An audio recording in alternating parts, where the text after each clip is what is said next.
This is the Shine On You Crazy Daisy podcast, and I'm your host, Trudy Simmons from the Daisy Chain Group, providing platforms for women entrepreneurs to be seen and heard. This platform is for women entrepreneurs that want to hear the real stories of what it takes to be yourself and run a business with all the different hats that you might have to wear. These are the stories of the tenacious, the rebellious, and the resilient women that are working towards the future that they want to build for themselves and their families. Hello and welcome to Shine On You Crazy Daisy podcast. And today I am joined by the effervescent Julia Phillips from Potting Shed Events. Julia, thank you so much for being involved in the Shine On You Crazy Daisy Volume 3 and the podcast. Please tell us about your business. Well, good morning, Trudy. So yes, I'm Julia Phillips. I'm from Potting Shed Events. We are an ethical event agency based in Hampshire, and we are less than 6 months old. We were only set up in June this year. We deal with corporate events, not private events, just corporate events, which is obviously coming back to life now after our lovely global pandemic that we've all been suffering from. Amazing. So what you talked about was how important was networking for you and your business at the beginning? So it was really interesting. Networking is something that I find deeply, deeply uncomfortable. I'm pretty good once I know somebody and once they've worked with me, and I'm very good in a room with people that I'm comfortable with. But walking into a room where I don't know anyone filled me with horror. And I tried lots of different networking groups. Some, I'm not going to mention any of them in particular. Some were horrific. Some were great. But I actually settled on one in the end, a Women in Business Network, WIBN, based in Farnham at the time. I don't think it's still open. And what I had thought I was going for networking was I thought I was going to get business. But actually, given what I do and the kind of networking group I was involved in, the ladies in that group were not my client customers. They weren't people who were ever going to buy event services from me. So what I quickly realized is that actually networking for me in the beginning certainly was really useful for finding my tribe, finding my support network, having that other people are going through this. Because I'd never run a business before. I was very much the accidental entrepreneur. I was, it was a decision I sort of fell into rather than positively always wanting to own my own business. So at the beginning, it was very, very important. I think what I've learned now is that I do still network now. Networking is not the quick fix. Networking is not the way to go out and get lots of business straight away. But interestingly, I still am connected with a number of those ladies. My biggest ever project came from one of those ladies, a friend of a friend of a friend. Yep. So it was a very slow burn. But as I say, that support network was what was invaluable to me in the early days of business number one. I am nodding like a nodding dog because it is so hard sometimes to get across to people how important networking is. Because it's not about the sale that you get in the room. Especially over this last couple of years, it's been a lot more about mental health, of coming together and saying where you are and how you feel, so you can do the next step in your business, that you're with people that get it. Absolutely. That's so important. And that slow burn. There are people that come along to one networking event and go, I didn't get a sale, I'm not doing it again. And I just think, oh, crikey. Yeah. You've got to be in it. You've got to be in it to win it.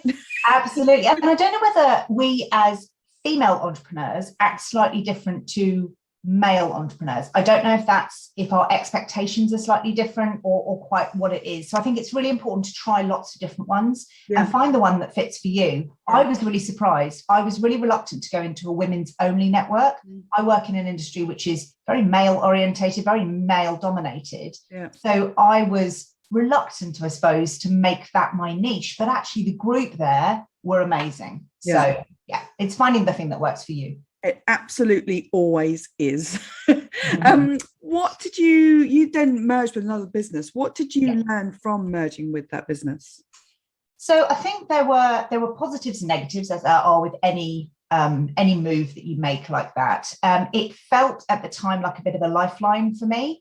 And actually a huge positive was I wasn't on my own anymore. So I was very much, I had somebody else. We weren't equal business partners. I owned just over 30%. He owned the remainder. but it was somebody else to make those business decisions with. It didn't all rest on me. And that was quite a positive thing for me at the time, because I had felt exhausted from it all resting on my shoulders, I suppose. So that was a huge positive.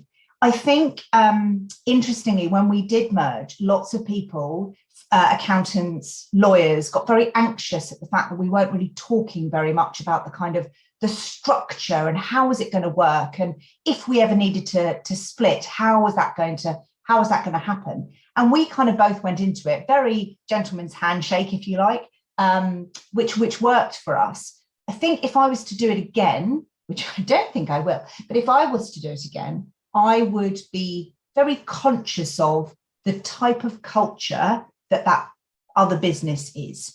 So my business was very much, I work harder than anybody else in my team. I'm the business owner. That's how I feel it should be. It was very personal. I was very face to face with my clients. It was my baby, my business.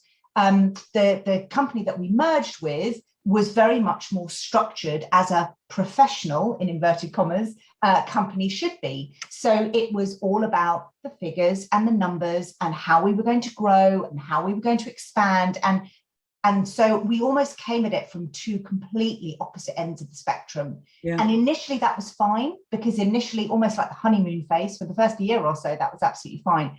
But gradually, as I talk about in my chapter, the cracks began to show. And it was so, looking back on it, was so obvious at the start, but I just didn't pick up on it at all. So I think that merge of cultures probably was the thing I would warn everybody, or encourage everyone, actually not warn, because there were huge positives, but encourage everybody to really look at. Don't worry so much about the legal and the financial pieces, although they're important to have good people in place, but more, how is this going to work on a long-term working relationship? How's that going to play out for you? Yeah, and it's a very adulting thing to do. And I think that when grown up, when we're business women that know what we love and we want to do that, and we go into these things with kind of a beautiful naivety. Naivety. I think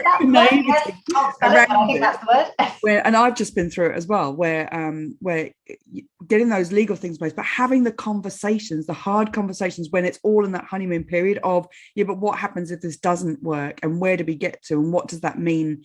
It's really, really important, because to have those hard conversations when you get on is a lot easier than when something might fall over. But I think it's even deeper than that. So I remember someone saying to me before I got married to my husband, have you had the conversation about, are you going to have kids? Well, yes, we had. But how would you bring that? It's understanding, do our families come from similar backgrounds? Are we comfortable bringing up our children in a similar sort of way? It's more that kind of soft stuff, which I think gets so easily overlooked because there is no box to tick. And actually, I was very comfortable having that conversation with my future partner of my life, my husband, but I was deeply uncomfortable with the idea of having that conversation with my business owner. How are we going to manage out team members who weren't great? How are we going to recruit? What was important in recruiting? What kind of clients were we going to go after? How did we want to behave in the world in terms of our PR and all of those things? We weren't miles apart, but we just weren't in alignment with each other. This is such a brilliant conversation, because if you did that checklist, honestly, I think that is a lead magnet waiting to happen. But it is, and to have those conversations and to know instantly whether there are cracks there, they can either then be looked at and fixed, or it's a no. And that's brilliant, Julia. Thank you. When you left that business, what have you changed in your business that better supports you from that experience? So you'd think that from doing that, I'm all about the control, because what happened in that last business was I lost the leadership control that I had enjoyed previously. But actually, oddly, I had to have a year out. I was in a non-compete clause for a year. So that year out gave me time to reflect as the things I'd enjoyed and things I hadn't. And like a lot of people after the global pandemic, I'm looking to amplify the areas that I'm good at and that I enjoy, and I'm looking to try and reduce the areas that I don't enjoy and I'm not good at. I'm really good at building a team. I enjoy working with other people, and I'm all about openness and transparency. So in the new business, I am setting it up very much more to share with other people. So historically, I've always been the most senior person, and then I've had people who are less experienced than me underneath me, whether they're older or younger or whatever, it doesn't matter. But so I've always had to be the lead on big projects and so forth. And actually in this business, what I'm looking to do is set up so that we have equal people to me. So I'm looking at recruiting other event directors who will lead their own projects, who will account manage their own accounts, and who will very much run with their projects without needing my approval, authorization, and so on and so forth. And I think that frees me, because actually what happens in an event agency, and I'm sure it happens in other industries as well, is that once you get to a certain level, you are encouraged to come off the tools, as it were, come away from being operational and go into a managerial position. Yep. And unfortunately, that doesn't sit very well with me. I love what I do. I love running events. I love going on site. I love seeing an event through to delivery. And so that kind of step up is why I think I would never perhaps suit a larger agency where I needed to do that because I was, about to sit on the board or whatever the case may be. So what I'm trying to do is set up an agency that works for me and the qualities I know that I possess. I'm equally my biggest thing that I'm going to do in this agency is I'm going to relish the quiet times. Because again, as a service-based industry, it's too easy when we're really quiet to kind of go into, particularly as the business owner, go into that panic mode of, where's the next project coming? What are we doing? And all that. And I think that's really, you're constantly living on stress, on adrenaline, and that's not right. No. So really relish the times. We're not that busy at the minute. We've had a phenomenal year, which is great.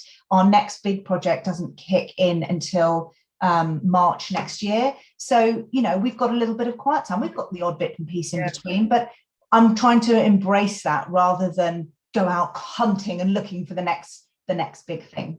Building relationships. That is brilliant. If there was one lesson that you would want every entrepreneur to know, what would it be? That's really easy. Find your support network. So I think everybody has amazing friends or family or a partner who is their emotional support network. That for me is invaluable. However, I do think a business support network is a completely different kettle of fish. Find your tribe who you can go and be completely honest with. You don't need to say, oh yeah, no, business is great, business is booming. You can say, we're having cash flow issues, or I've got a team member that I can't work with and I don't know what to do, or just find a place where you can go and be that honest, because actually I think that's what's missing from a lot of entrepreneurs. It gets portrayed often in the press as being super easy and super fun and it's really flexible and you can take all the time off you want because you're your own boss. And that's not true at all. I mean, there are fun elements. It can be super flexible. You can, to a point, to take when you take your own holidays, but it's not the whole picture. And I think if you can find a network of people, no matter how big or small, around you who get that, who understand that, and that you feel you can be completely honest with, that will stand you in amazing stead. Exactly. Thank you. What is your favorite business book? I'm not a huge fan of business books, I've got to be honest. But I did many years ago have the privilege of working with a couple of motivational speakers, and the one that I always come back to is Will It Make the Boat Go Faster? It's written by an Olympic rower, and the premise essentially is, everything you do should be designed to make your boat go faster, whether that's your boat in business, so to make your business slicker, better, more profitable, grow faster, whatever it is, whether that's personal. Is it going to get you to your end goal? All of your mini actions should lead up to your goal at the end. And I think that's a really powerful lesson, regardless of any industry that you work in. It absolutely is. Julia, this has been amazing. And what a gift for people that may be thinking about going into partnerships or in any way. So thank you so much for inspiring people to think bigger. Thank you for being involved in Shine You Crazy Daisy. And I look forward to seeing what you do next. Yay. Thanks ever so much, Trudy. Nice to speak to you. Thank you so much for watching the Shine On You Crazy Daisy podcast. If you've liked what you've seen today, then please make sure that you click the subscribe button to this channel to see more inspiration and motivation as more of these stories keep coming out. And if you want even more, click on the link below this video and go and have a look at the series of books Shine On You Crazy Daisy and get even more inspiration and motivation for you and your business.